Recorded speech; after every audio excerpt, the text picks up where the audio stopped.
أفلح من صلى على محمد وآل محمد.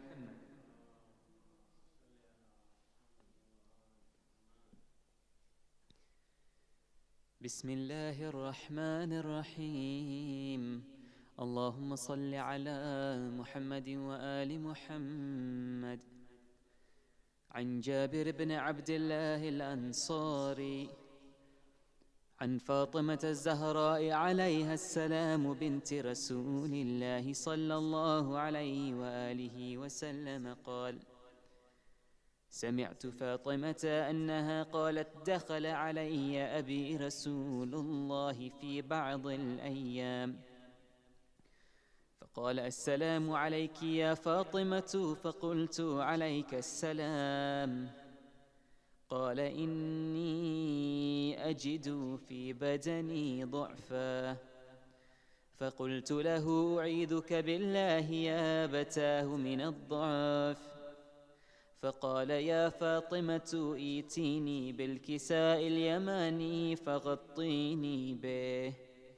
فأتيته بالكساء اليماني فغطيته به، وصرت أنظر إليه وإذا وجهه يتلألأ كأنه البدر في ليلة تمامه وكماله.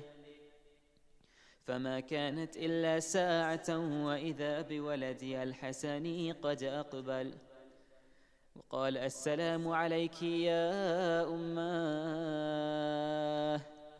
فقلت: عليك السلام يا قرة عيني وثمرة فؤادي. فقال: يا أماه، إني أشم عندك رائحة طيبة كأنها رائحة جدي رسول الله صلى الله عليه وآله وسلم. فقلت: نعم، إن جدك تحت الكساء. فأقبل الحسن نحو الكساء وقال: السلام عليك يا جداه يا رسول الله، أتأذن لي أن أدخل معك تحت الكساء؟ فقال: وعليك السلام يا ولدي ويا صاحب حوضي، قد أذنت لك. فدخل معه تحت الكساء. فما كانت إلا ساعة وإذا بولدي الحسين قد أقبل وقال: السلام عليك يا أماه. فقلت: عليك السلام يا ولدي ويا قرة عيني وثمرة فؤادي. فقال لي: يا أماه، إني أشم عندك رائحة طيبة كأنها رائحة جدي رسول الله صلى الله عليه وآله وسلم. فقلت: نعم، إن جدك وأخاك تحت الكساء. فدنا الحسين نحو الكساء وقال: السلام عليك يا جداه، السلام عليك يا من اختاره الله، أتأذن لي أن أكون معكما تحت الكساء؟ فقال: وعليك السلام يا ولدي ويا شافع أمتي، قد أذنت لك. فدخل معهما تحت الكساء. فأقبل عند ذلك أبو الحسن علي بن أبي طالب وقال: السلام عليك يا بنت رسول الله. فقلت: وعليك السلام يا أبا الحسن ويا أمير المؤمنين. فقال: يا فاطمة، إني أشم عندك رائحة طيبة كأنها رائحة أخي وابن عمي رسول الله. فقلت: نعم، ها هو مع ولديك تحت الكساء. فأقبل علي نحو الكساء وقال: السلام عليك يا رسول الله، أتأذن لي أن أكون معكم تحت الكساء؟ قال له: عليك السلام يا أخي ويا وصي وخليفتي وصاحب لوائي، قد أذنت لك. فدخل علي تحت الكساء، ثم أتيت نحو الكساء وقلت: السلام عليك يا أبتاه، يا رسول الله، يتأذن لي أن أكون معكم تحت الكساء؟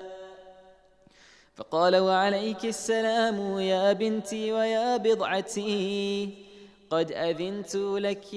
فدخلت تحت الكساء، فلما اكتملنا جميعا تحت الكساء أخذ أبي رسول الله بطرفي الكساء وأومأ بيده اليمنى إلى السماء وقال: اللهم إن هؤلاء أهل بيتي وخاصتي وحامتي، لحمهم لحمي ودمهم دمي، يؤلمني ما يؤلمهم ويحزنني ما يحزنهم. أنا حرب لمن حاربهم وسلم لمن سالمهم وعدو لمن عاداهم ومحب لمن أحبهم، إنهم مني وأنا منهم.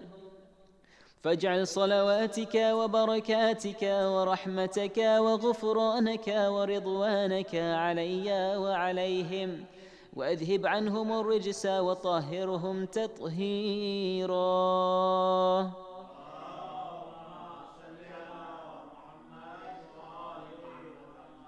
قال الله عز وجل: يا ملائكتي ويا سكان سماواتي، إني ما خلقت سماء مبنية ولا أرضا مدحية ولا قمرا منيرا ولا شمسا مضيئة ولا فلكا يدور ولا بحرا يجري ولا فلكا يسري إلا في محبة هؤلاء الخمسة الذين هم تحت الكساء. فقال الأمين جبرائيل: يا ربي ومن تحت الكساء؟ فقال عز وجل: هم أهل بيت النبوة ومعدن الرسالة، هم فاطمة وأبوها وبعلها وبنوها.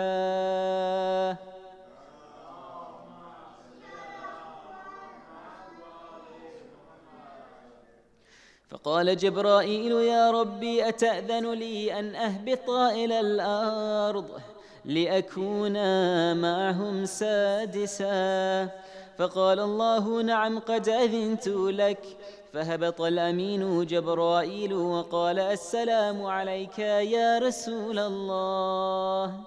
العلي الأعلى يقرئك السلام ويخصك بالتحية والإكرام ويقول لك: وعزتي وجلالي، إني ما خلقت سماء مبنية ولا أرضا مدحية ولا قمرا منيرا ولا شمسا مضيئة ولا فلكا يدور ولا بحرا يجري ولا فلكا يسري إلا لأجلكم ومحبتكم، وقد أذن لي أن أدخل معكم، فهل تأذن لي يا رسول الله؟ فقال رسول الله: وعليك السلام يا أمين وحي الله، إنه نعم، قد أذنت لك. فدخل جبرائيل معنا تحت الكساء، فقال لأبيه: إن الله قد أوحى إليكم يقول: إنما يريد الله ليذهب عنكم الرجس أهل البيت ويطهركم تطهيرا.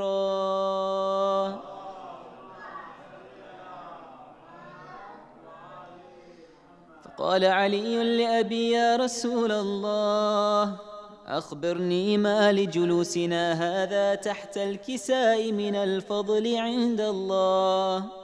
فقال النبي صلى الله عليه وآله: والذي بعثني بالحق نبيا واصطفاني بالرسالة نجيا، ما ذكر خبرنا هذا في محفل من محافل أهل الأرض وفيه جمع من شيعتنا ومحبينا إلا ونزلت عليهم الرحمة وحفت بهم الملائكة واستغفرت لهم إلى أن يتفرقوا. فقال علي عليه السلام: إذا والله فزنا وفاز شيعتنا ورب الكعبة.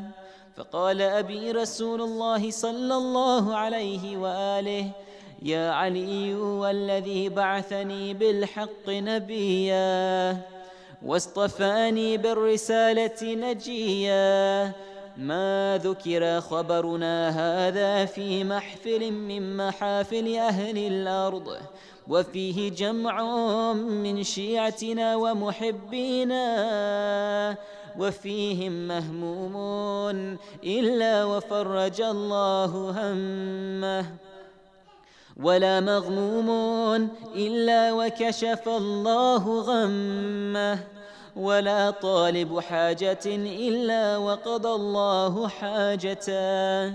فقال علي عليه السلام: إذا والله فزنا وسعدنا، وكذلك شيعتنا فازوا وسعدوا في الدنيا والآخرة ورب الكعبة.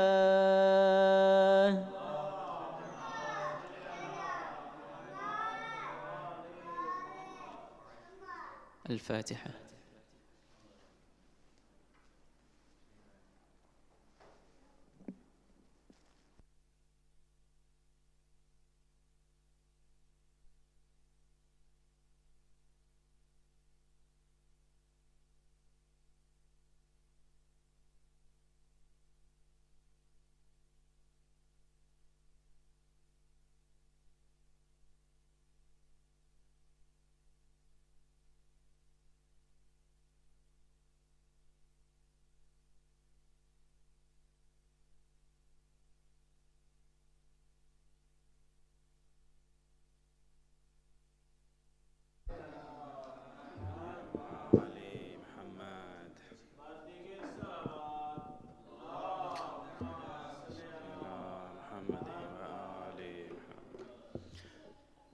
Assalamu alaikum wa rahmatullahi wa barakatuh.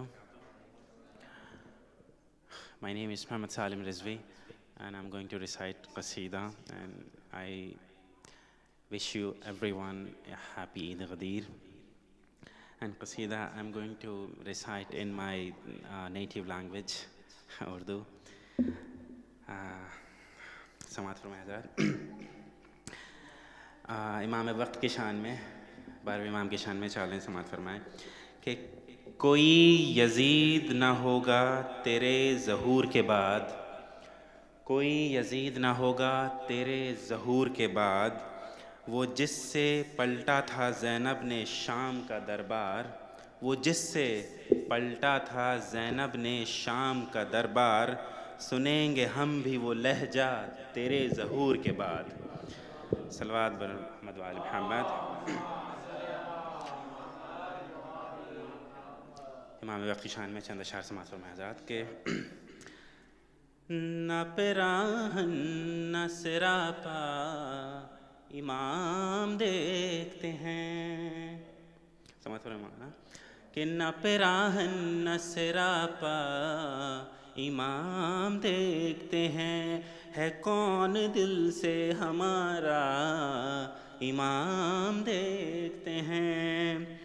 न Majlise نہ مصلی امام دیکھتے ہیں، نمازیوں کا ارادہ امام دیکھتے ہیں، اور جلوس اور نہ جلسہ امام دیکھتے ہیں، خلوص کس میں ہے کتنا امام دیکھتے ہیں۔ اور خاص طور سے سماعت فرمائیں کہ قلم دوات خریدو حلال پیسے سے، قلم دوات خریدو حلال پیسے سے، لکھا ہے کیسے عریضہ امام دیکھتے ہیں۔ مقطع سماعت فرمائیں حضرات کہ وہ میری آنکھوں سے اوجھل میں ان کی نظروں میں، وہ میری آنکھوں سے اوجھل میں ان کی نظروں میں سالم کرتا ہوں کیا کیا امام دیکھتے ہیں۔ صلوات بر محمد۔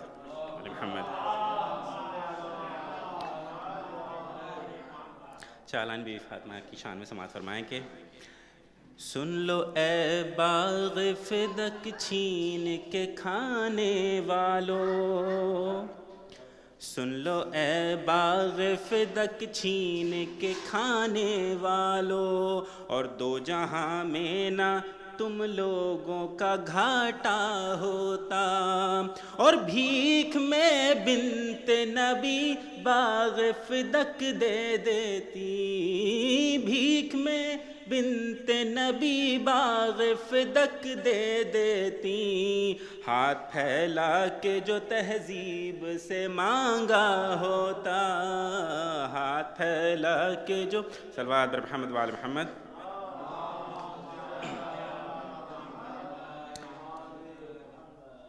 آپ کی خدمت میں آخری 4 لائنیں ہیں حضرت علی اکبر علیہ السلام کی شان میں کہ غم حسین میں جو اپنی جان دیتا ہے، غم حسین میں جو اپنی جان دیتا ہے، ملے گی خلد یہ عاشق زبان دیتا ہے۔ اور سماعت فرمائیں حضرات کہ دعائیں دیتی ہے جنت سے روح اکبر کی، دعائیں دیتی ہے جنت سے روح اکبر کی، اذان جب بھی کوئی نوجوان دیتا ہے، غم حسین میں جو اپنی جان دیتا ہے۔ صلوات بر محمد وآل محمد۔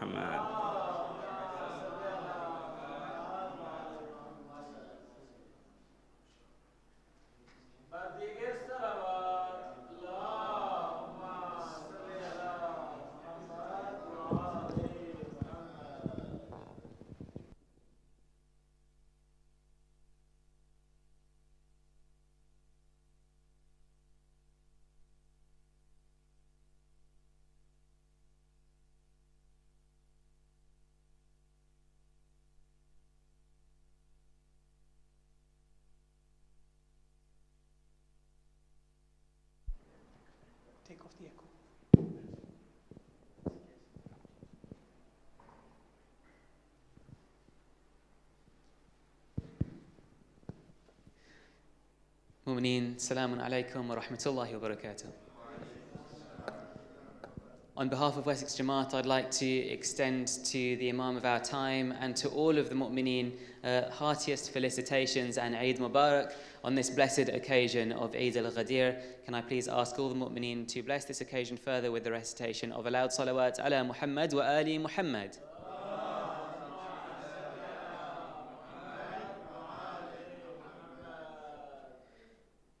We are most blessed and honoured on this occasion to have with us Sheikh Anwar Jafar to deliver the majlis for us this evening. Sheikh Anwar was born and raised in London and has a BSc in Economics and Finance from the Queen Mary University of London and began his religious studies in 2010 in the city of Najaf before transferring to the holy city of Qum in 2015. He now currently serves as the resident alim for Hujjah Jamaat in Stanmore, and we are blessed that he has joined us and accepted our humble invitation this evening to lecture for us here at Wessex Jamaat. Can I please invite the mu'mineen to join me in welcoming him with the recitation of 3 loud salawat ala Muhammad wa ali Muhammad.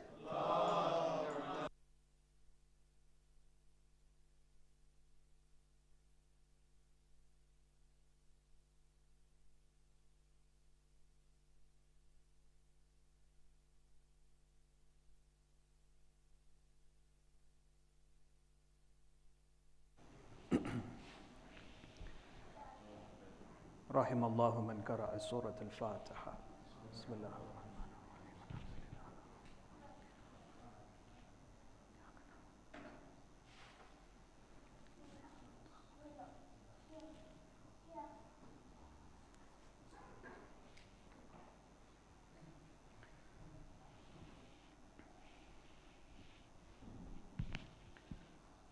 أعوذ بالله من الشيطان الرجيم. بسم الله الرحمن الرحيم. الحمد لله رب العالمين والصلاة والسلام على أشرف الأنبياء والمرسلين سيدنا ونبينا وحبيب قلوبنا وشفيع لذنوبنا أبي القاسم محمد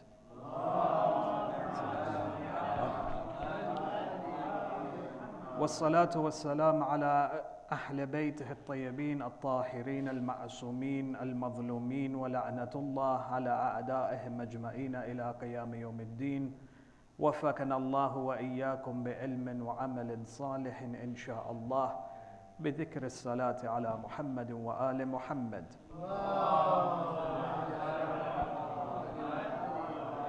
أما بعد فقد قال الله الحكيم في كتابه الكريم بسم الله الرحمن الرحيم اليوم أكملت لكم دينكم وأتممت عليكم نعمتي ورضيت لكم الإسلام دينا آمنا بالله صدق الله العلي العظيم.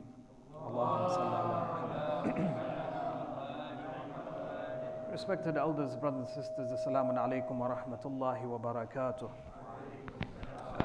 First and foremost, it's an honor and a privilege to be amongst you on this holy day, the holiest of days, Eid al-Akbar, as it is found in the narrations of the Ahl al-Bayt. In comparison to Eid al-Fitr and Eid al-Adha, Eid al Ghadeer is of a different level altogether. It's of a different dimension. And the reason being is because this was the day in which the finalization of the message of the Tabligh of Islam was made. If a person wishes to understand how Allah is to be interacted with, how we should develop a connection with Allah, there is only one path. There are many paths of how a person can deviate from Allah subhanahu wa ta'ala, but when it comes to how we can develop a connection with Allah, there is only one path. And this is reverberated throughout the ziyarah of Eid al Ghadeer, narrated by which Imam al-Hadi alayhi salatu wassalam. Allahumma salli ala Muhammad wa ala Muhammad.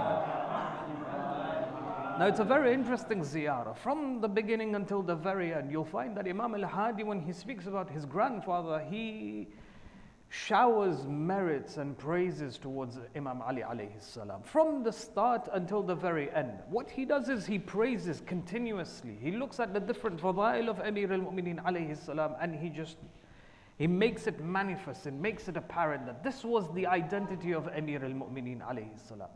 And when we speak about the fadail of the Imam alayhi salam, you'll find that what happens is it makes a number of different issues very, very clear for us. It makes it apparent for us as to who is to be followed. When you look at the religion of Islam, for centuries, At least in the first century, you found a plethora of different opinions that were held by different individuals. And these individuals, they saw themselves contemporaneous towards or to the Ahlul Bayt alayhim as-salam. And with it, they came with their own opinions as to how Allah is to be worshipped. They came with their own opinions with regards to aqeedi issues. They came with their own opinions with regards to spirituality. So the Muslim Ummah, what they were faced with a number of different opinions in front of them. And this happens quite a lot within this day and age. You have a number of opinions with regards to a single mas'ala. What is the logical approach to trying to uncover the truth? The logical approach that we have, that we can focus on, is to follow the one who is the most knowledgeable from amongst them. So when you bring in all of the different merits of Ali alayhi salam in comparison to all of the companions of Rasulullah, you realize that, hold on, this individual is very, very different. He is unlike all the other individuals that are there contemporaneous to him. Now, very interestingly, when it comes to the discussions of merits, Imam al-Hadi begins to speak about the ilm of Imam Ali alayhi salam. He begins to speak about the spirituality of Amir al-Mu'mineen, the akhlaq, the ethics, the morality. He begins to speak about, for example, his bravery. All of this is to highlight that this individual was very much different compared to everyone else. When you realize that Imam alayhi salam possesses all of these different merits, by necessity, once we understand that he is to be followed, the next practical step is to actually follow him. To theoretically know that he was worthy of being followed is not sufficient. A person then has to submit, which is the second stage, submitting to the message of the Imam alayhi salam, understanding how Allah is to be worshipped. And that's a fundamental question. You know the ayah in the Holy Quran that we know of very well. مَا خَلَقْتُ الْجِنَّ وَالْإِنسَ إِلَّا لِيَعْبُدُونَ. Allah says very openly that I have not created man and jinn except that they worship me. A follow-up question then arises. How is Allah to be worshipped? And it's a very interesting question. How is Allah to be worshipped? You see, one of the issues that we have with polytheism, when you look at, for example, the different people who worship idols, how do we know that the idol is to be worshipped the way they are worshipping the idol? When you look at the story of Nabi Ibrahim alayhi salam in the Quran, Nabi Nuh, likewise Nabi Saleh, they all proposed this question. When they came towards their people, their qawm, they asked a very, very simple question. It says, can they hear you? Can they speak with you? Can they communicate with you? Or is it a one-sided communication? Is it reciprocal or one-sided? It's a rhetorical question. Of course it's one-sided. The idols do not reply back and interact with their worshippers. They said, well, if it's one-sided, how do you know that the way you're worshipping this idol is the way the idol wants to be worshipped? Today we have different religions, polytheistic religions, they make food for the idol, isn't it? They come and they present food. And then they leave it outside of their homes for a while, and then after a while they come and they pick it up. So how do you know that this food that you've made for the idol is something that he loves? Right? It's one-sided, it doesn't make sense. When it comes to the religion of Islam, when Allah orders and dictates through His authority that mankind is to worship me, the follow-up question is, how do we worship Allah subhanahu wa ta'ala? Is it according to our standards or is it according to the standards of Allah subhanahu wa ta'ala? Of course, it's according to the standards of Allah subhanahu wa ta'ala. Worship is not something that is relative. Then again, in history, when you see the plethora of different opinions of how a person performs wudu, how a person performs salah, how a person performs hajj, and so on and so forth, again the question arises, which one of these different variations is true? Not all of them can be true because they're all quite different from one another. How is Allah to be worshipped the way? How is Allah to be worshipped? So when you bring in the merits of Imam Ali alayhi salam, it highlights that with regards to his knowledge about the fiqh, about the ahkam, about ibadah, about spirituality, he was very much different compared to everyone else. And when you come to this realization, you realize that he is to be followed. When you realize that he is to be followed, you submit to his message. Now coming back to the ziyarah of Imam al-Hadi alayhi salatu wassalam,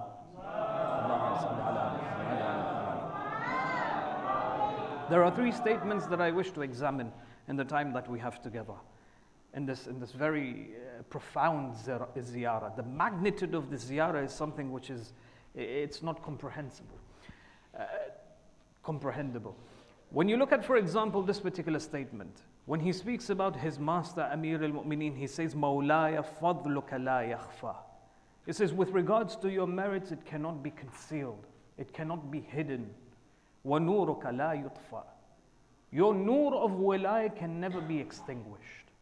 Now here the Imam alayhi salam is referring to the incidences in history where there was a party in opposition, in active opposition against Amir al-Mu'mineen alayhi salam. And they exhausted all of their resources to extinguish the light of wilaya, the light of the authority of Amir al-Mu'mineen alayhi salam. Starting from Saqifa, all the way down to the time of Umar ibn Abdul Aziz, and beyond that as well, you find that every ruler that came into power tried to extinguish the light of wilaya. What's interesting is that they exhausted all of their efforts and resources.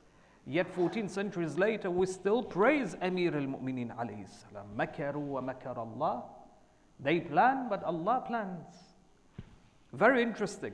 So when you look at, for example, the initiation of battles, the battles that took place against Amir al-Mu'mineen alayhi salam within his own community and outside of his community, that was one of the manifestations of how they tried to extinguish his wilaya. The abuse and the curses that came thereafter. In the time of Jum'ah, for example, part of the khutbah of Jum'ah, they would curse Imam Ali alayhi salam.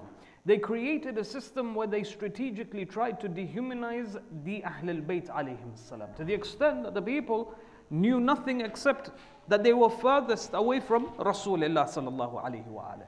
Beyond that, they began to take some of the merits of Ali alayhi salam and share it with some other companions. Now this is a very interesting part. When you look at the life of the Holy Prophet of Islam, from the very beginning of his inauguration of prophethood until the very end, he engaged in highlighting the merits of the Imam alayhi salam. And some of these merits he would repeat it over and over again to different people, and sometimes, many a times, to the same people as well.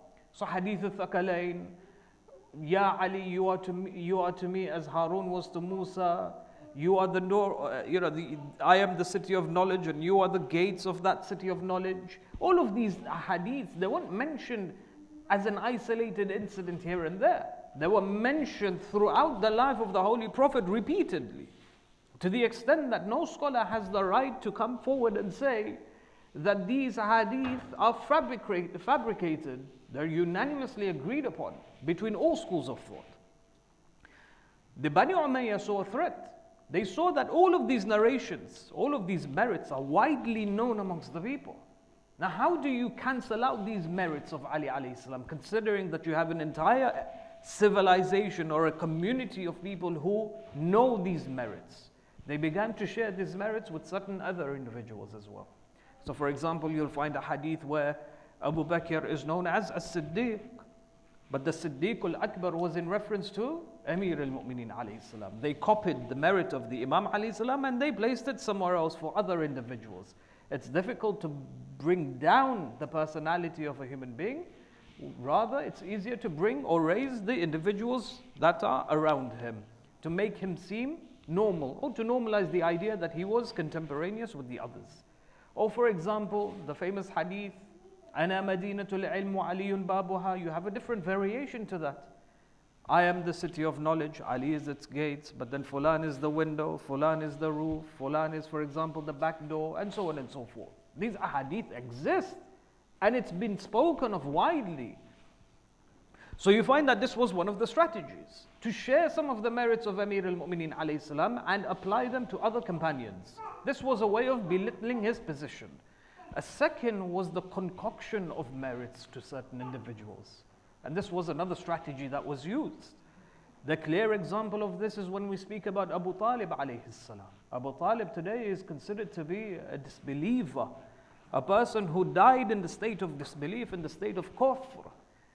On the other hand, when you speak about Abu Sufyan, they say he was the father of Rasulullah, he was the father of the Ummah. The concoction of merits existed to such an extent that those who were the supporters of Islam were now considered to be the enemies, and those who were considered to be the enemies were now considered to be the advocates. They were considered to be the guardians of Islam. Sallu ala Muhammad wa ala Muhammad.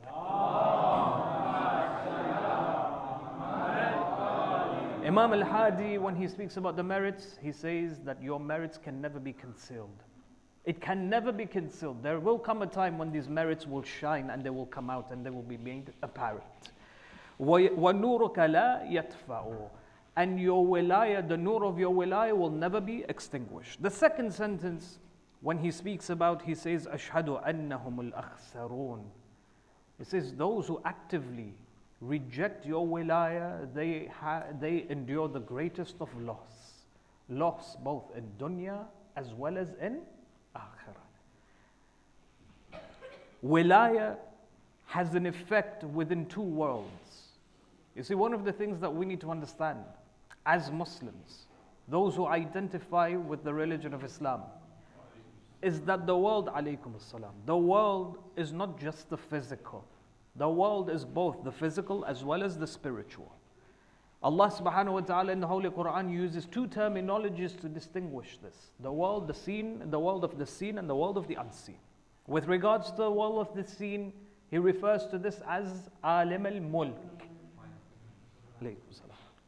It says, تَبَارَكَ الَّذِي بِيَدِهِ الْمُلْكِ. It says that this world is in his hands, it's in his authority. He controls every dimension of what happens within the world. But this is in reference to the world that is seen.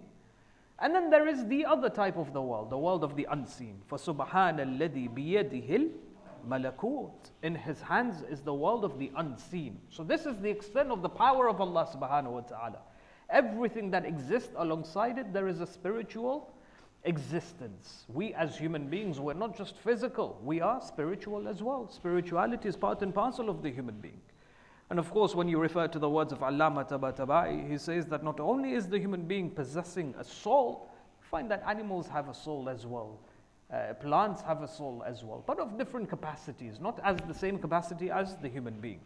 So every single thing has a physical existence and alongside it a spiritual existence. Wilayah, when a person accepts wilayah, it affects them both in alim al-mulk as well as in alim al-malakut. It benefits them not only physically within this world, within dunya, but also within the spiritual realms when the person passes on and enters the hereafter. He says that those who reject the wilayah of Ali alayhi salam, they endure the greatest of loss. Everything will be rejected from them. And we find this in the narrations. The narrations are very, very clear that those who reject the wilayah of Amir al-Mu'mineen alayhi salam, all of their ibadah will be rendered useless. Who is this in reference to? It's not in reference to a person who doesn't understand what wilayah is. Majority of our brothers, our non-Shia brothers and sisters, they don't understand wilayah. They don't understand the capacity of wilayah the way we understand it. It's in reference to those who recognize the truth, but they rejected it for whatever reason. They submitted, they came to the fact that Amir al-Mu'mineen alayhi salam was the most righteous to be followed, but for whatever reason, they turned their back and they walked away. For those individuals, all of their a'mal will be rendered useless on the Day of Judgment. As for those who have no idea what happened in Ghadeer Programme, and it's a very interesting part as well, I'll speak about this. Those who have no idea of what happened in Ghadeer Programme, Allah will judge them according to their knowledge and their awareness on the Day of Judgment. Today, when we speak about Ghadeer Programme, it's one of the greatest secrets that has been made a secret or has been kept a secret. No one knows of what happened in Ghadeer Programme except for the Shi'i community. For us, it's Eid al-Akbar. We celebrate it every year. But the general Muslim, a non-Shia Muslim, has no idea what happened in Ghadeer Programme. Some of the scholars graduating from Al-Azhar University, for example, some of the scholars who are graduating from Darul Ulum in Manchester, in Leicester, Birmingham, all of these hawzat that they have established within the United Kingdom, they have no idea what happened in Ghadeer Programme. They've never heard of it, they've never come across it. It has been kept a secret for a reason, because what happened, and the words of the Holy Prophet of Islam, when he raises the hands of Ali alayhi salam in public in the front of 100,000, and he mentions these famous words, Man kuntum mawlahu fahada aliyun mawla, it dispels all forms of shak and raib, all forms of doubts when it comes to the authority of Amir al-Mu'mineen alayhi salam.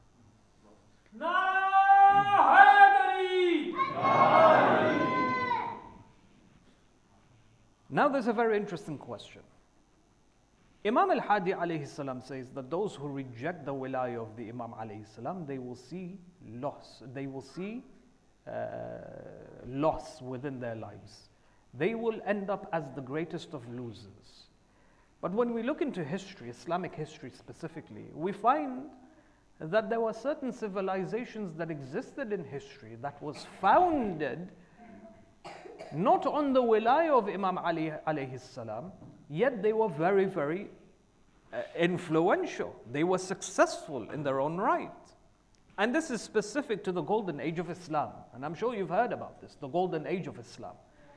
As a historical backdrop, the golden age of Islam was first initiated by Ma'mun al-Rashid. Ma'mun al-Rashid assassinated which Imam? Imam al-Rida alayhi salatu wassalam. Ma'mun al-Rashid, they say he was very different from all the other different Abbasid caliphs. All of the caliphs that came before him, Harun, that came after him, Amin, and so on and so forth, all of them were barbaric. Whenever they saw a threat, the only rational conclusion or solution that they would come up with was to eliminate that threat in whichever capacity, i.e. to assassinate their opposition. Ma'mun was very different. Ma'mun makes the Imam alayhi salam his second in command. So his approach was very, very different. They say that Ma'mun was a scholar in his own right. In fact, if you were to read his biography, there's an instance where he's sitting in a table, Imam al-Rida alayhi salam is sitting alongside him. Across him, there are a series of ulama from the Ahl Sunnah, and he's debating with them. They're mentioning the fada'il of the first three, and Ma'mun is preserving the fadila of Amir al-Mu'mineen alayhi salam. It's a very interesting discussion altogether. They propose that the first three are to be followed, and Ma'mun rejects their process of thinking, he rejects their istidlal, the evidences that they use, and he brings in the riwayat of the Holy Prophet of Islam when he praises Amir al-Mu'mineen alayhi salam. The companion that was sitting alongside Imam al-Rida alayhi salam, he turns to him and he's in shock. He says, this person is your follower. Ma'mun is your follower. He's mentioning and he's singing the praise of Amir al-Mu'mineen alayhi salam. Upon which Imam al-Rida alayhi salam says, this is all just on the tip of his tongue. Theoretically, he believes in it, but practically, he is the furthest away from him.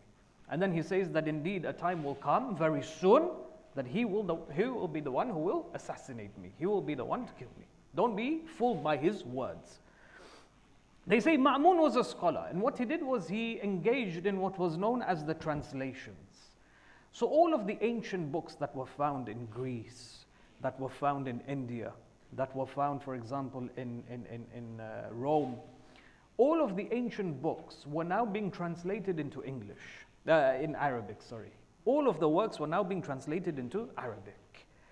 When the translations were being done into Arabic, the scholars were now reading these works. This was new information, new forms or new ideas and new ideologies of theology were now coming towards the religion of Islam. They were studying these texts. They say Ma'mun had a great interest within logic and within philosophy. He would get the works of Aristotle translated into Arabic and he would study them very meticulously. They say to the extent that he even followed and he was even heavily influenced by the Mu'tazilites. The Mu'tazilites, the foundations of their belief is rationality. That rationality triumphs revelation. That as you as a human being, as a Muslim, rationality should be the lead in your life rather than revelation. So he was very much influenced by rationality and rational arguments and so on and so forth. And he tried to push the whole movement of the Mu'tazilites. When we speak about this particular period in history, especially Ma'mun's time, there are certain researchers, Muslim researchers, even today, mostly today, they say that, look, if you were to compare the history of Islam with the history of Christianity, the movement of Islam was very much different. The movement of Islam was different in the sense that they were open when it came to freedom of speech. Ma'mun endorsed freedom of speech. Remember, he is the one who organized the public debates and he threw Imam Rida alayhi salam in the midst of all of these debates. You had the chief of the Zoroastrians and the chief of the Christians and the chief of the Jews and so on and so forth, and the Imam would debate them. So he was very much open when it came to discussing and debating and having the freedom of expression and the freedom of speech. So whereas you Christians, look at you. The whole issue of secularism it initiated simply because the church were oppressive towards their people. The church controlled and suppressed the movements of the people. They couldn't read books, certain types of books. When it came to asking forgiveness, the people would come to the church and they would pay priests to forgive their sins. And then the priests would forgive the sins of the Christians. So it was very much suppressed, the movement of the Christians during the medieval ages.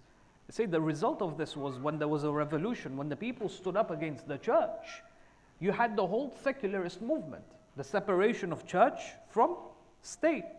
Since when you look at Islam, we had the golden age. We embraced everything and we were open debating and discussing with all of the different ideologies that existed at the time. So Ma'mun, what he did was, he initiated the phase of what led to the golden age of Islam.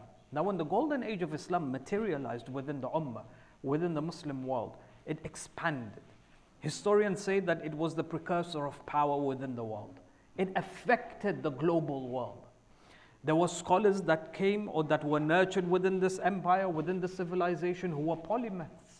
The likes of Ibn Khaldun, the likes of Al-Ghazali, the likes of Ibn Sina, the likes of Ibn Rushd. All of these were remarkable scholars. When they speak about Ghazali, they say Ghazali was so profound. He wasn't just a faqih and a usuli, for example, right? He wasn't just a theologian or a jurist. This was a man who had studied Greek logic. This was a man who had studied Greek philosophy. He was very much influenced by Greek philosophy. This was a man who was a Sufi as well. He was a master in spirituality. He had many different mastery on different areas in terms of knowledge and different fields. When you look at Ibn Sina, he was a medic, but at the same time he was an expert in poetry. At the same time he was, for example, an astrologer and a mathematician and so on and so forth. So you had polymaths being nurtured within the Muslim Ummah, and many of them influenced the world at a rapid or at a extensive, in its extensive nature. Some historians, modern day historians, they say that secularism was because of what happened during the golden age of Islam. The golden age of Islam acted as a caveat, as a precursor for the church to separate from the people. When they saw how good the Muslims were treating or were being treated within their own empire, they used that as a caveat to develop a different empire within the East.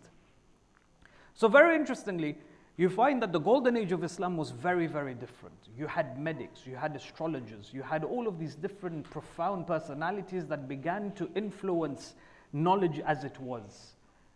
For 500 to 600 years, they say that the language of academia was Arabic. It was because of the golden age of Islam. So now coming back, looping back to the essential question, the golden age of Islam as it's seen, it was good.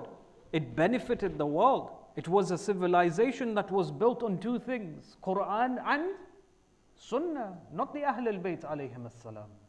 And they were able to go very, very far. They were able to influence the world in its entirety. So how is it that they saw success, considering that they had not accepted the wilayah of the Imam alayhi salam? Whereas Imam al-Hadi is saying that those who reject your wilayah, they will see the greatest of loss. Well, the answer to this is it's very simple. When you look at the golden age of Islam, just because someone advances in areas concerning the dunya, it doesn't mean that they advanced spiritually. Just because you saw a proliferation of knowledge taking place in the world, it doesn't mean that they were also advancing spiritually. An example is that when you have a person who is affluent, a person who has who has amassed wide resources, expansive resources, it doesn't necessarily mean that he has barakah.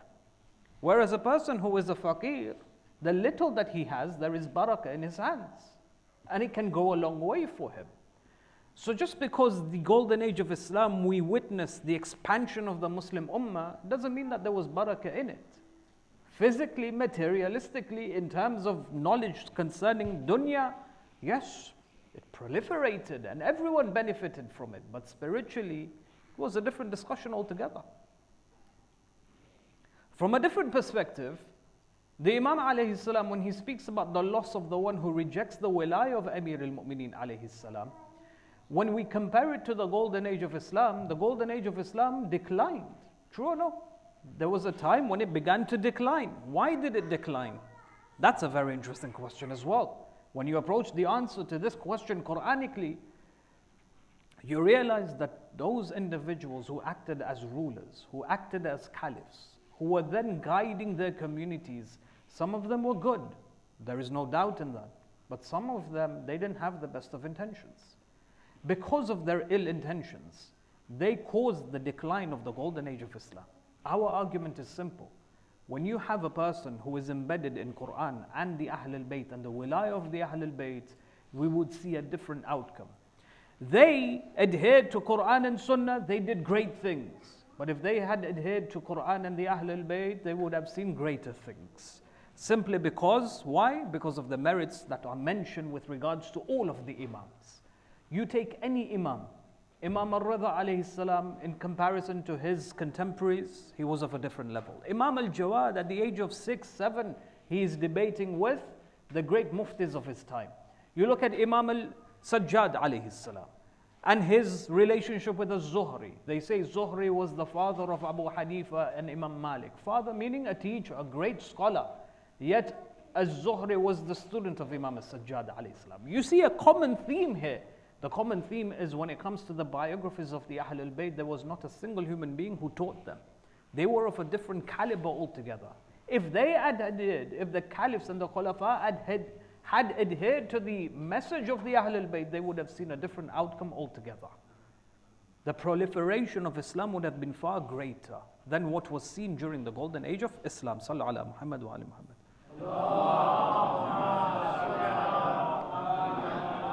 Beyond this, we have another argument. We say that that political power can never be in the hands of a normal human being.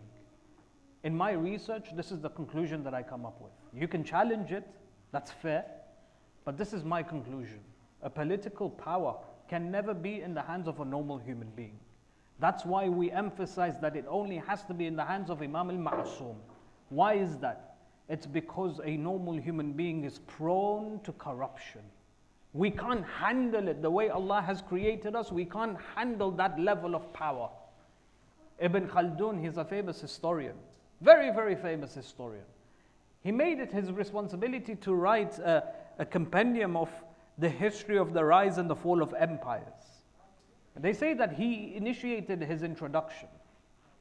And when he wrote his introduction, he got so carried away that the introduction became a single volume in itself.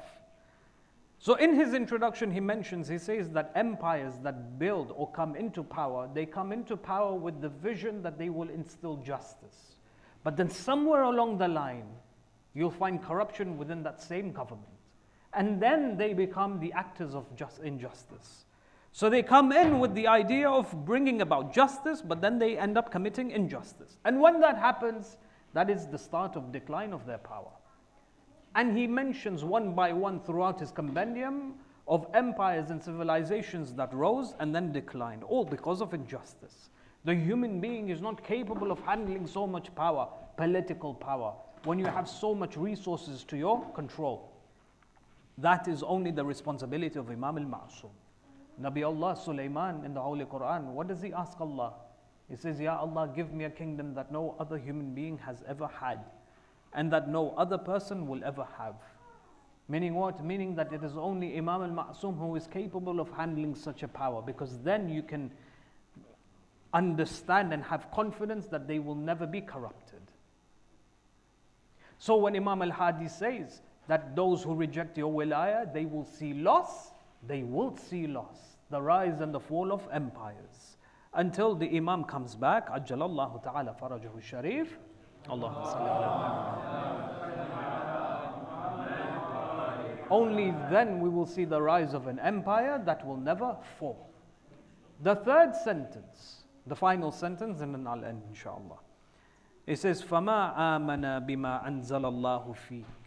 What Allah had revealed to you, Ya Amir al-Mu'mineen alayhi salam, what Allah had revealed to the Holy Prophet of Islam, no one followed and no one believed, illa qalil, except the minority from amongst them.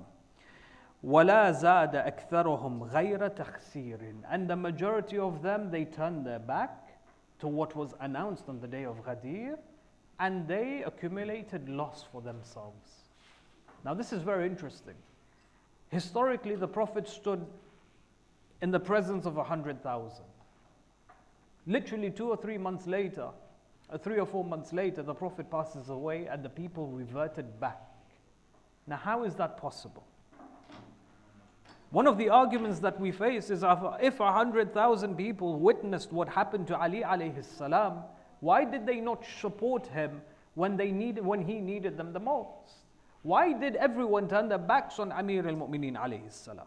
Surely if 100,000 witnessed, they should have supported the Imam. The lack of support means that what was said in Ghadeer was not in reference to the wilayah, to the political and religious authority of Amir al-Mu'mineen alayhi salam. What's the reply to this? The reply to this is what is mentioned by Imam al-Baqir alayhi salam. Imam al-Baqir has a very interesting hadith. Allahumma salli ala. A very, very interesting hadith, and he doesn't give the answer very clearly. The answer in this hadith is not clear, but there is one thing that he says. If you understand the Quran and the history of certain narratives in the Holy Quran, it makes sense. He says that when the Prophet was leaving the city of Medina, Jibreel descended and said to Rasulullah, he said to Rasulullah that there are 2 things left. Your time on this earth is now very short, but there are 2 responsibilities that you have left. The first is to now announce to the people how to perform Hajj, the manasik of Hajj, the a'mal of Hajj, and second, to delegate Amir al-Mu'mineen as your successor. These are the 2 things that you have left. So the Holy Prophet initiates, or he makes an attempt to go towards the city of Mecca. They leave the city of Medina, they go towards Mecca for Hajj. Imam Baqir alayhi salam says that 70,000 left with him, and they proceeded towards Mecca.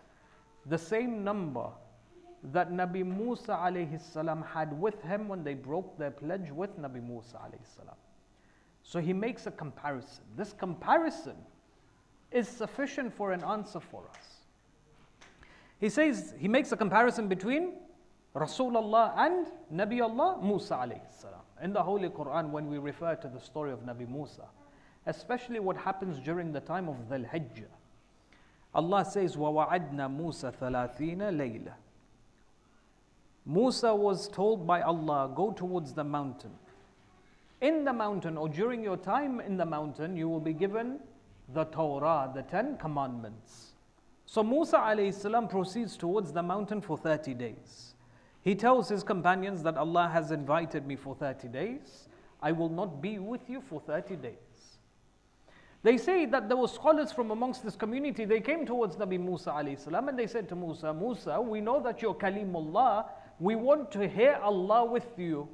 This is our desire. We want to be with you when the Torah is given to you, and we want to listen to the voice of Allah. Nabi Musa alayhi salam conveys the message to Allah. Allah allows it to happen. He gives permission.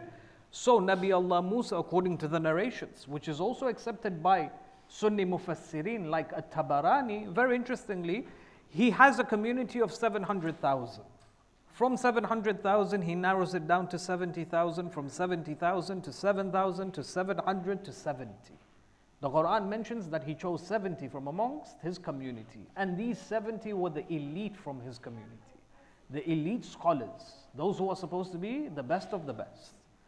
They go towards the mountain for 30 days. وَأَتْمَمْنَاهَا بِأَشْرٍ فَتَمَّ مِيقَاتُ رَبِّهِ 40 لَيْلًا. Allah then extends the 30 days with 10 extra days, making it a total of 40.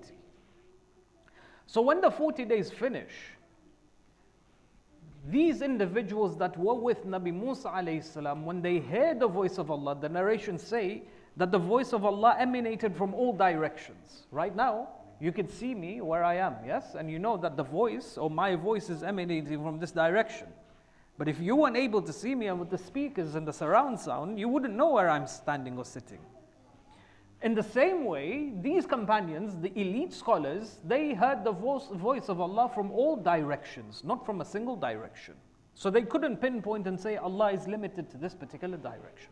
When they heard the voice of Allah, they turned to Nabi Musa and they said, we want to see Allah. We want to physically see Allah. He said, the commandments that will be given to you and the voice that we've heard, we won't believe in you until and unless we see Allah. Nabi Musa now is very ashamed. He says, you're supposed to be the elite of scholars. At least you should know and understand the foundations of Tawheed, the basic elements of Tawheed, that Allah cannot be seen. But we can't even see the sun and you expect to see Allah? So he's explaining to them, Allah cannot be seen, Allah cannot be seen. They are very adamant, we want to see Allah. Very shamefully he turns to Allah, he says, Ya Allah, they want to see you. And the story continues. When Nabi Musa alayhi salam is absent for the 10 extra days, what happens on the ground? Harun is left in charge. So Harun is in charge for the 30 days. When the 30 days finish and the 10 days are extended, they see that Nabi Musa has not returned. They don't know that the extension of 10 days has been made. So now all of a sudden they start spreading rumors that Musa has abandoned us. Musa has left us. Musa has, he's left us in our community and he has left us to be alone. Harun alayhi salam is now he's under what we know is damage control. He's trying to convince the people that no, Musa will come back and don't worry and this and that. They say a man by the name of Samiri. Samiri was not alone. He had a group of supporters and followers. They were very adamant. They had this desire to mold an idol so that they worshipped the idol. And this was very, very problematic. When Musa was with them, they would come to Nabi Musa alayhi salam and they would say, Musa, we want to worship an idol. Give us the permission to mold an idol so that we worship them. Musa would turn them down. Constantly, he would turn them down. Samiri saw that Musa is not there anymore. So he takes the opportunity and he molds the idol. When he molds the idol, Harun stops him. Harun takes him into custody. But then of course the supporters of Samiri were far greater. They were on the verge of killing Harun alayhi salam. Now contextually understand what's just happened. The Bani Israel, they have witnessed miracles upon miracles from the hand of Nabi Musa alayhi salam. They have crossed the Red Sea, which is a miracle in itself. They have seen Musa challenge the magicians. They have seen, for example, the death of Fir'aun. They've been liberated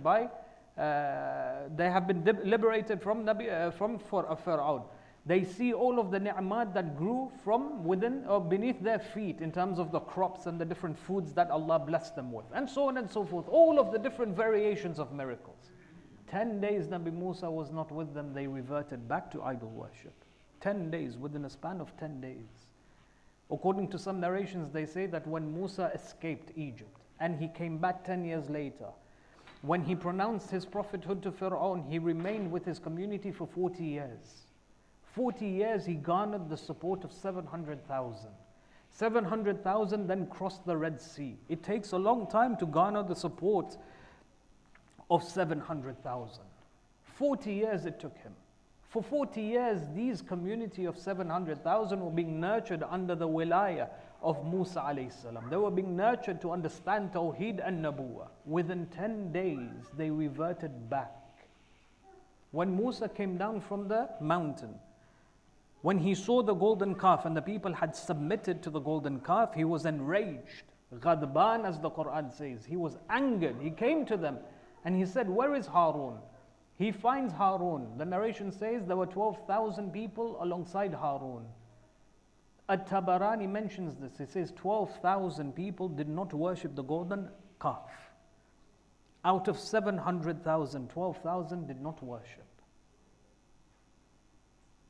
When we speak about the Holy Prophet of Islam, it's the same principle. Historically majority, the thousands of companions of Rasulullah entered the religion of Islam during the peace treaty of Hudaybiyah. And that was towards the final years of the Prophet's life. The Prophet couldn't nurture these people in that short amount of time for them to understand the intricacies of Tawheed and Nabuwah. These were new Muslims. When there is a convert towards the religion of Islam, it takes them years to be familiar with the different aspects of Islam. These were children, if you think about it. It takes how many years to nurture a child? Biologically, it takes 20 years before the child's brain is developed, fully developed. 20 years. You can't even nurture a community in 20 years. It takes time, it takes generations. The Prophet understood this, and therefore Ghadir takes place. I am leaving, but I am leaving behind someone who will carry on my message to nurture you the way you ought to be nurtured. All of these companions, in the thousands, they were new Muslims. They couldn't understand the profundity and the magnitude of wilayah. In other words, they couldn't care about wilayah. Why did they not support Amir al-Mu'mineen? It's because they couldn't understand the position of leadership. They were new Muslims, they were children. Their apathy is disgraceful, but they wouldn't be able to understand the magnitude that it would have in Islamic history to come. So they refused to support the Imam alayhi salam. We pray to Allah subhanahu wa ta'ala. I do apologize, I have taken some of your time. We pray to Allah subhanahu wa ta'ala to nurture us according to the wilayah of Amir al-Mu'mineen alayhi salam, to allow us to understand his philosophy, to allow us to understand his akhlaq, his knowledge, to then implement it practically within our lives. وآخر دعوانا عن الحمد لله رب العالمين وصلى اللهم على محمد وآله الطيبين الطاهرين.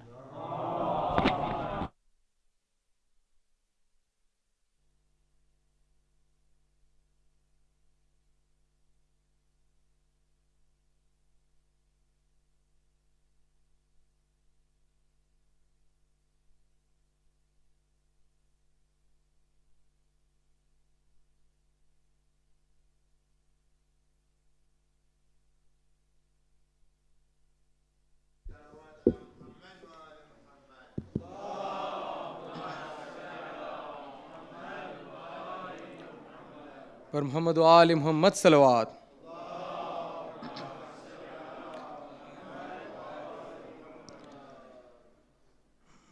مجھے وہ عقل کا اندھا سمجھ نہیں آتا، مجھے وہ عقل کا اندھا سمجھ نہیں آتا. ارے مجھے وہ عقل کا اندھا سمجھ نہیں آتا، مجھے وہ عقل کا اندھا سمجھ نہیں آتا، جسے غدیر کا مولا سمجھ نہیں آتا. یا علی مجھے وہ عقل کا اندھا سمجھ نہیں آتا کہ یہ میرے شہر کا حافظ بھی کیسا حافظ ہے، یہ میرے شہر کا حافظ بھی کیسا حافظ ہے. کتاب یاد ہے نکتہ سمجھ نہیں آتا، کتاب یاد ہے نکتہ نہیں آتا. ارے فلا فلا تو صحابہ ہے رسول کے،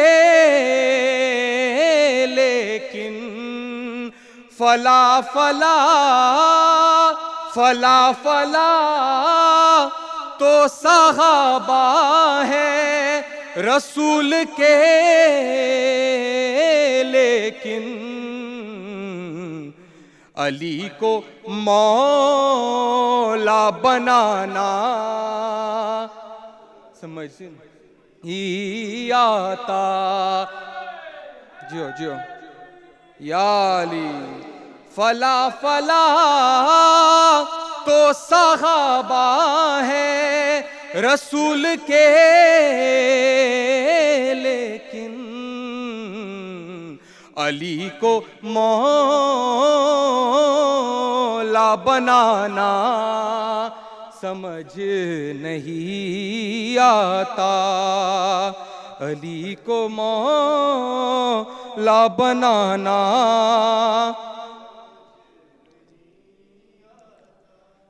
کل ایمان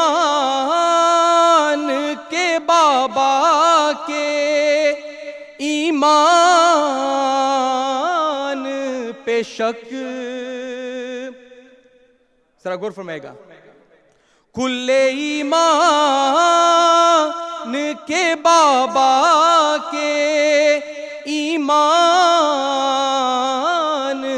پہ شک مجھے تو ایسا مسلمان سمجھ نہیں آتا. مجھے تو ایسا مسلمان نہیں آتا. مجھے تو ایسا مسلمان سمجھ نہیں. پر محمد و آل محمد صلوات.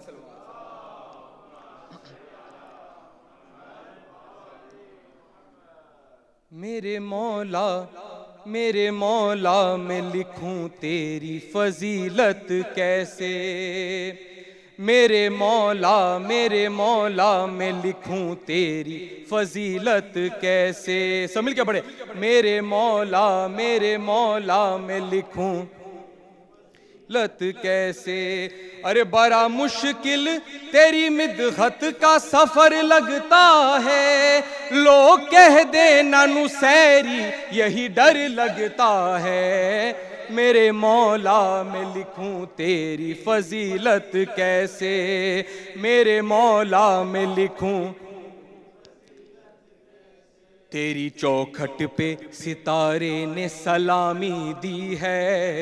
تیری چوکھٹ پہ ستارے نے سلامی دی ہے. تیرے بچوں کی نے غلامی کی ہے. کل ایمان ہے جبریل کا استاد ہے تو. کل ایمان ہے جبریل کا استاد ہے تو.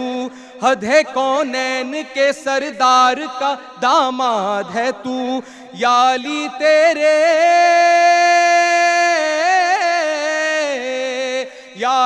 تیرے تعارف میں کوئی کیا بولے.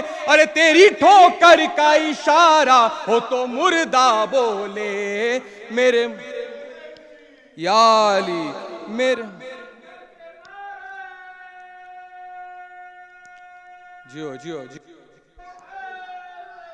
یا علی میرے مولا میں لکھوں تیری فضیلت کیسے. میرے مولا میں لکھوں تیری فضیلت کیسے. اور محمد و آل محمد صلوات.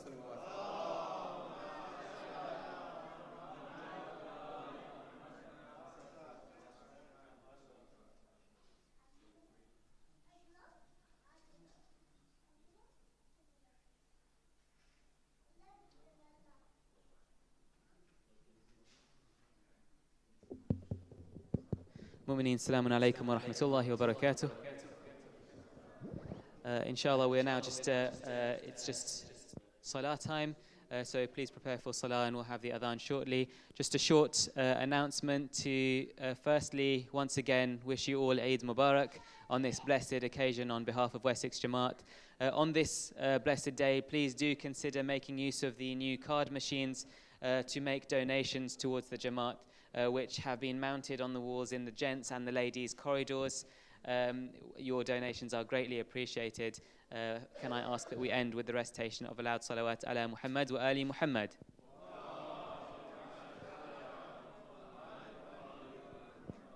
As we recite the adhan now as well. Before we begin, can I ask the recitation of one more salawat to demonstrate our appreciation to Sheikh Anwar Jafar for gracing us today with his wonderful majlis and for traveling down and accepting our humble invitation.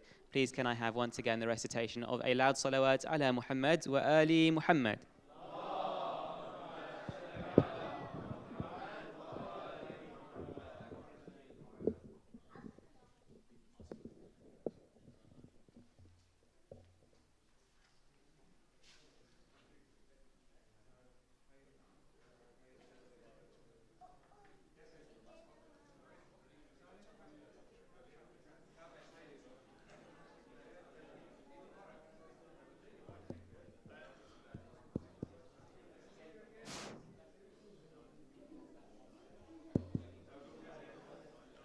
اللهم صل على محمد وآل محمد.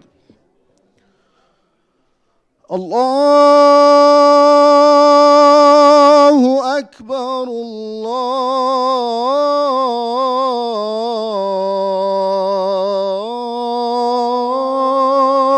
الله أكبر الله أكبر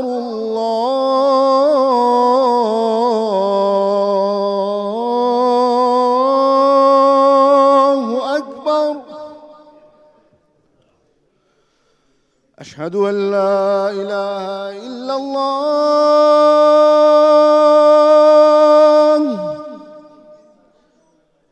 أشهد أن لا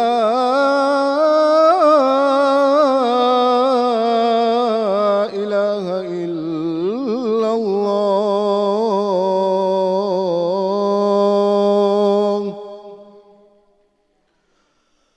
أشهد أن محمدًا رسول الله.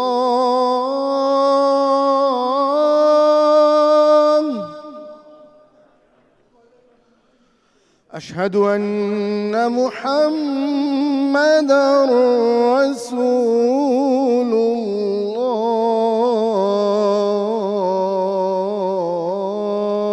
الله.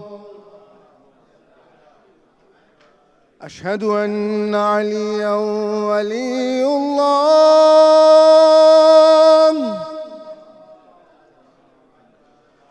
أشهد أن أمير المؤمنين عليًا حجة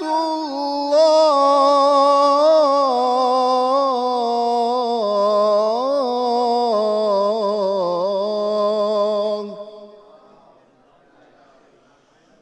حي على الصلاة.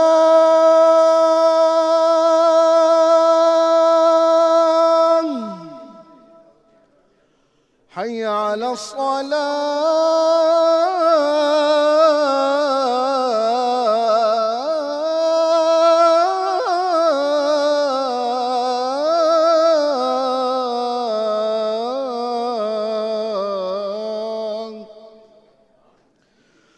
حي على الفلاح.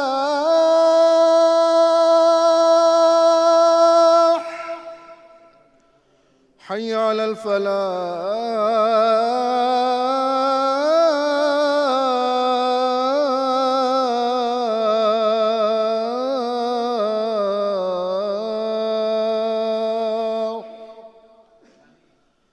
حي على خير العمل. حي على خير العمل. الله أكبر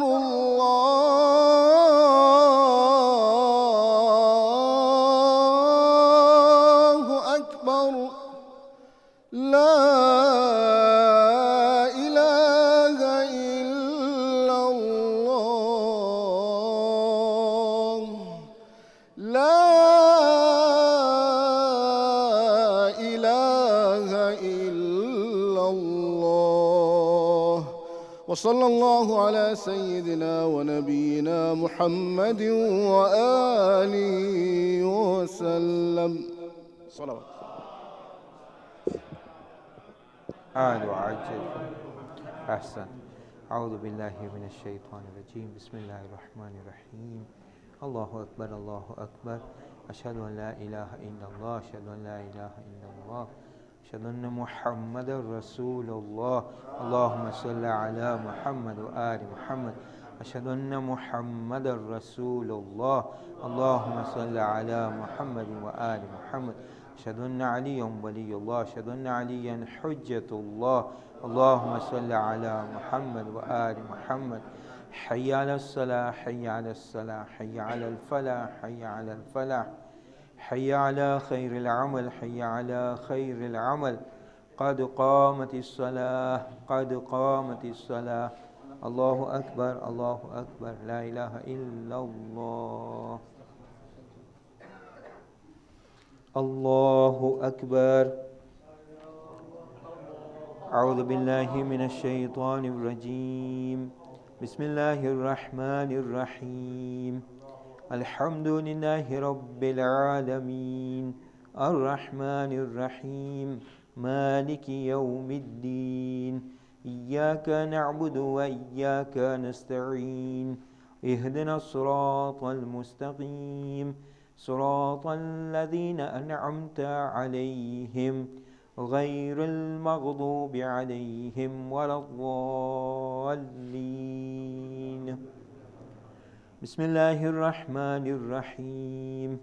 إذا جاء نصر الله والفتح ورأيت الناس يدخلون في دين الله أفواجا فسبح بحمد ربك واستغفره إنه كان توابا. الله أكبر. سبحان ربي العظيم وبحمده. رب صل على محمد وآل محمد. سمع الله لمن حمده. الله أكبر. سبحان ربي الأعلى وبحمده. رب صل على محمد وآل محمد. الله أكبر. أستغفر الله ربي وأتوب إليه. الله أكبر. سبحان ربي الأعلى وبحمده. رب صل على محمد وآل محمد. الله أكبر. بحول الله وقوته أقوم وأقعد. بسم الله الرحمن الرحيم.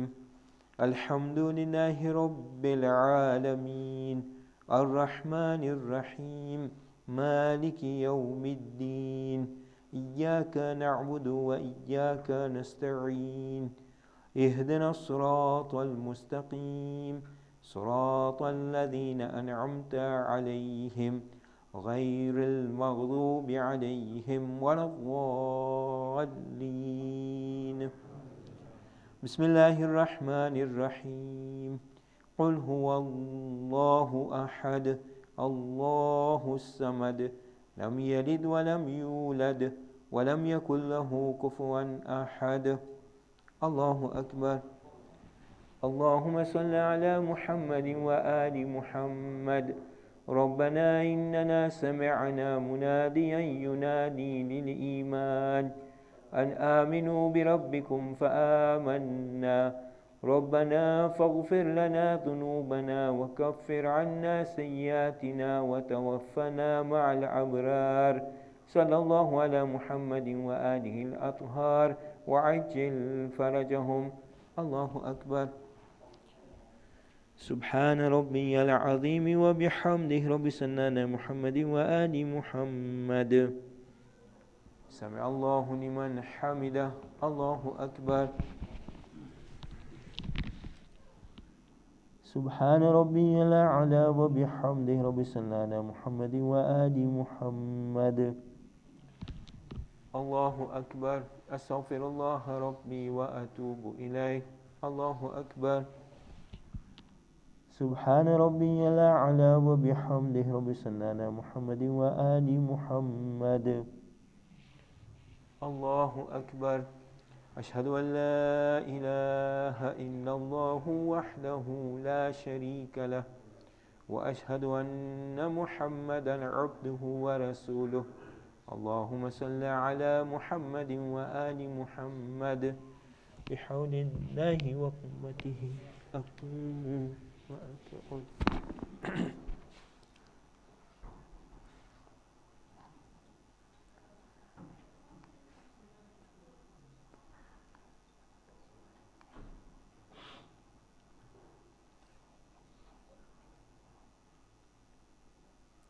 الله أكبر سبحان الله سبحان الله سبحان الله سبحان ربي العظيم وبحمده رب صل على محمد وآل محمد سمع الله لمن حمده الله أكبر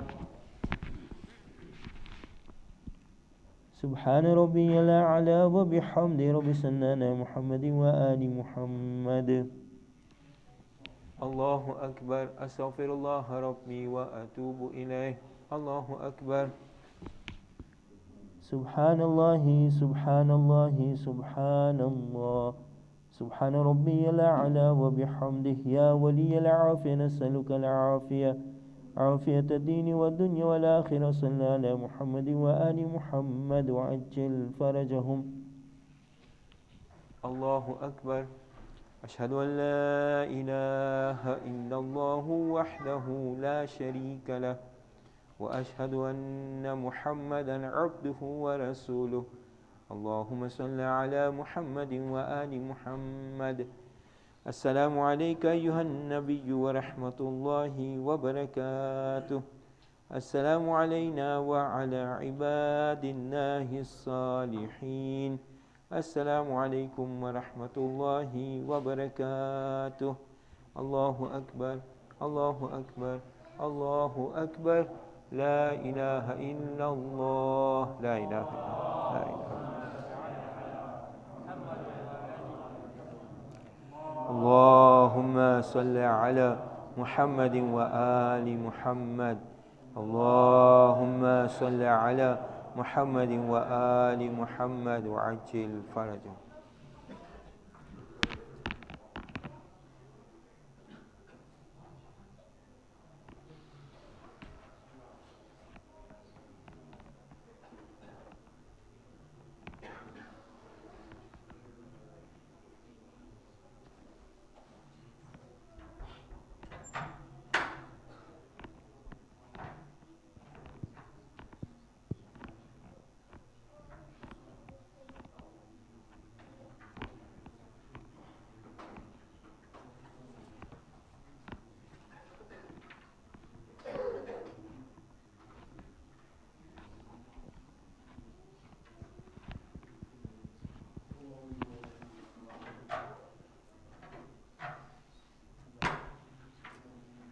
الله بسم الله الرحمن الرحيم اللهم إني أسألك موجبات رحمتك وعزائم مغفرتك والنجاة من النار ومن كل بلية والفوز بالجنة والرضوان في دار السلام وجوار نبيك محمد عليه وآله السلام اللهم ما بنا من نعمة فمنك لا إله إلا أنت أستغفرك وأتوب إليك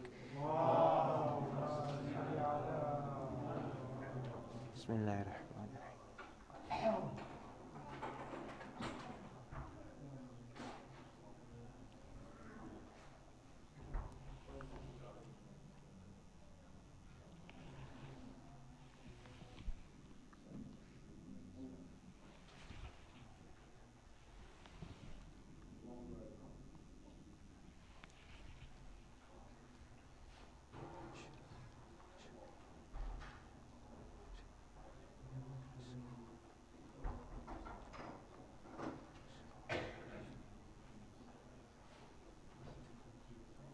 الله أكبر بسم الله الرحمن الرحيم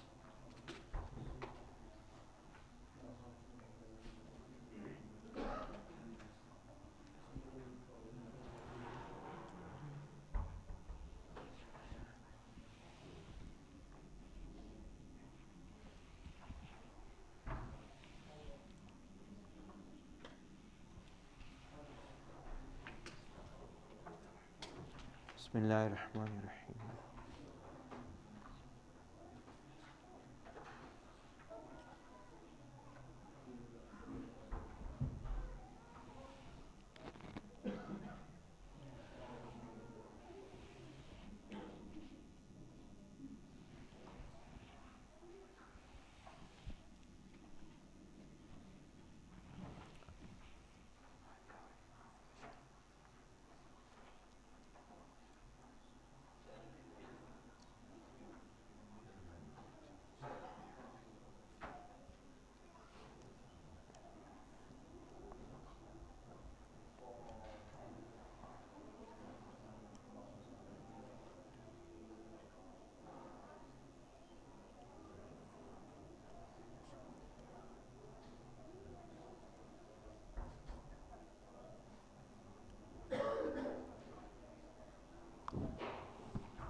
أعوذ بالله من الشيطان الرجيم بسم الله الرحمن الرحيم الله أكبر الله أكبر أشهد أن لا إله إلا الله أشهد أن لا إله إلا الله أشهد أن محمد رسول الله اللهم صل على محمد وآل محمد أشهد أن محمد رسول الله اللهم صل على محمد وآل محمد أشهد أن عليا ولي الله أشهد أن عليا حجة الله اللهم صل على محمد وآل محمد حي على الصلاة حي على الصلاة حي على الفلاح حي على الفلاح حي على خير العمل حي على خير العمل قد قامت الصلاة قد قامت الصلاة الله أكبر الله أكبر لا إله إلا الله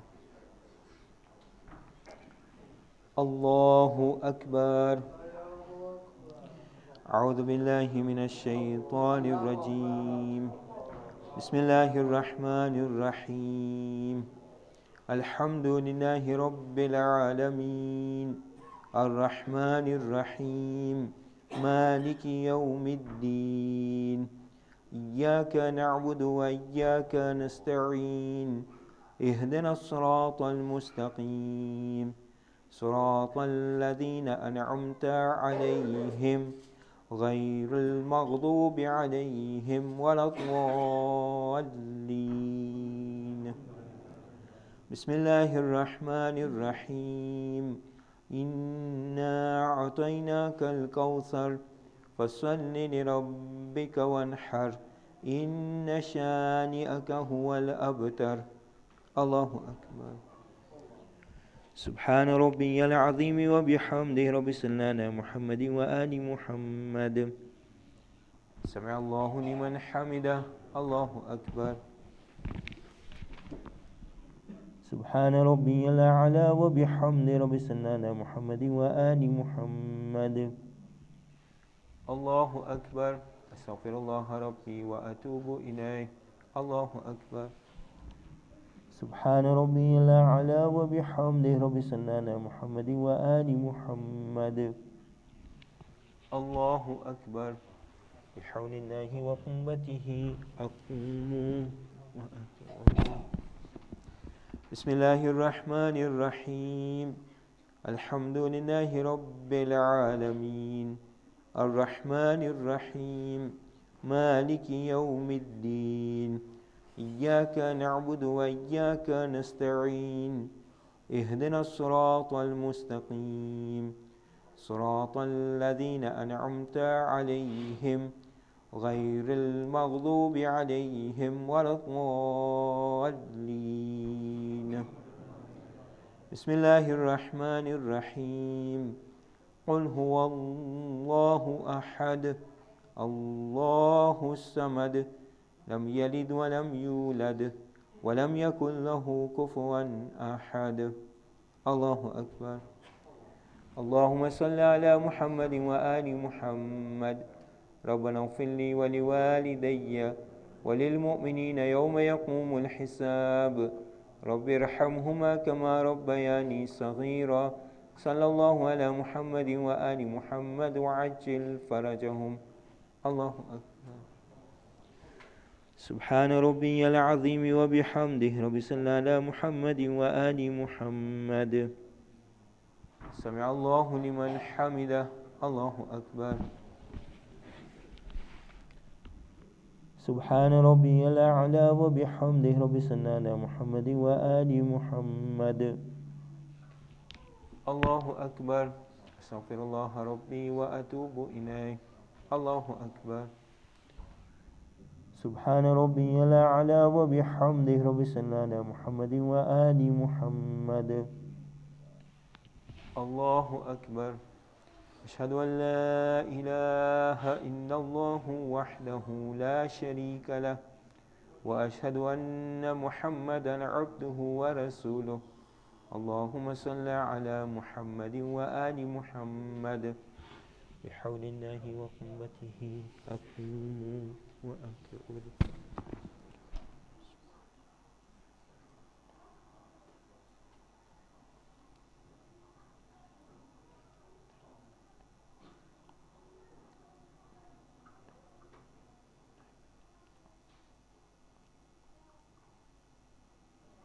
الله أكبر. سبحان ربي العظيم وبحمده رب صل على محمد وآل محمد. سمع الله لمن حمده. الله أكبر. سبحان ربي الأعلى وبحمده رب صل على محمد وآل محمد. الله أكبر. أستغفر الله ربي وأتوب إليه. الله أكبر. سبحان ربي الأعلى وبحمده رب صل على محمد وآل محمد. الله أكبر. بحول الله وقوته أقوم وأقعد.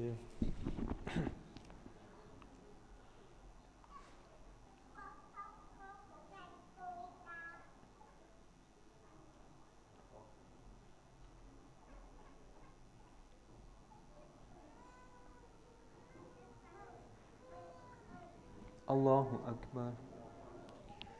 سبحان الله سبحان الله سبحان الله. سبحان ربي العظيم وبحمده رب صل على محمد وآل محمد وعجل فرجهم. سمع الله لمن حمده.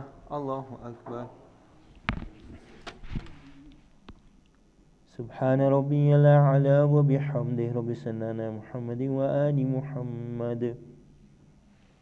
الله أكبر. أستغفر الله ربي وأتوب إليه. الله أكبر. سبحان الله سبحان الله سبحان الله. سبحان ربي الأعلى وبحمده.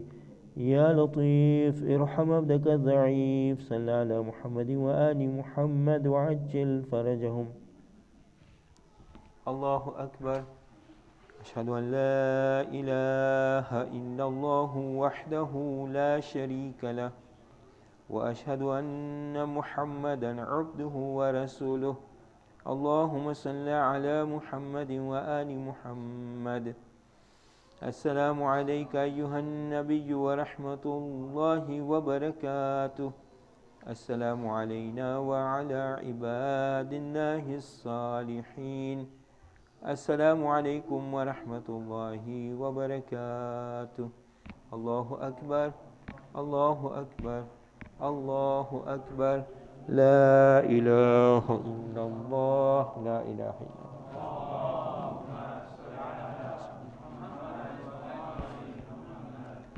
اللهم صل على محمد وآل محمد. اللهم صل على محمد وآل محمد وعجل فرجهم. أستغفر الله.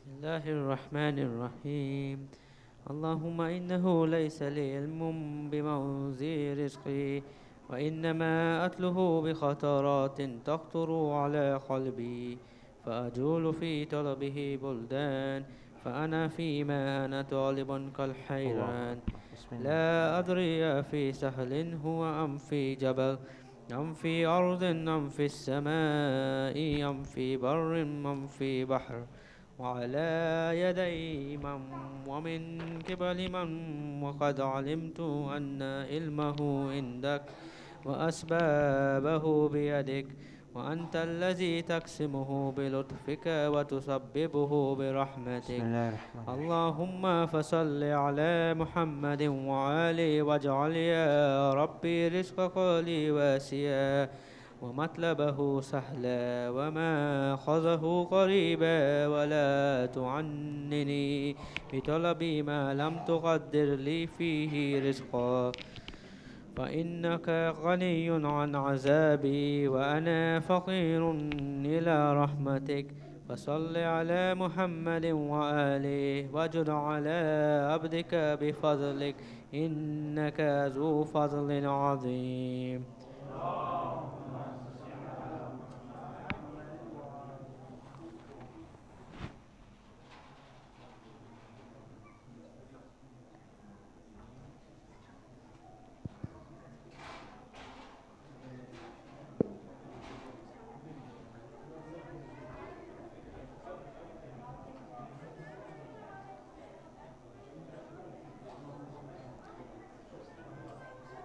Mu'mineen, inshallah, after ziyarah recitation, we'll be having the musafiha, the handshaking, following which the niyaz or iftar will be served.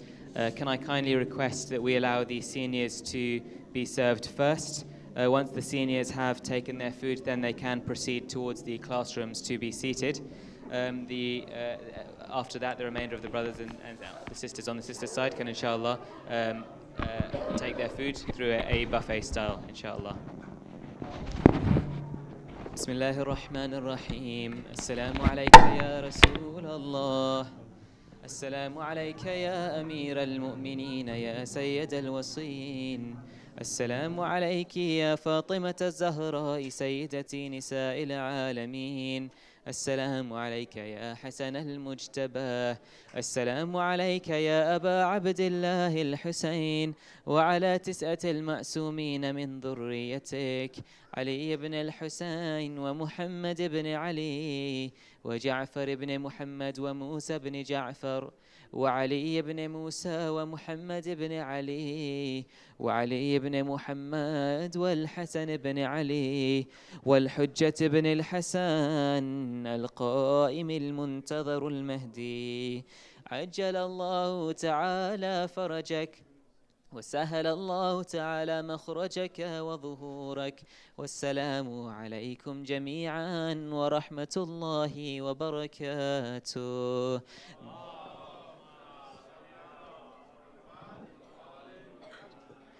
بسم الله الرحمن الرحيم اللهم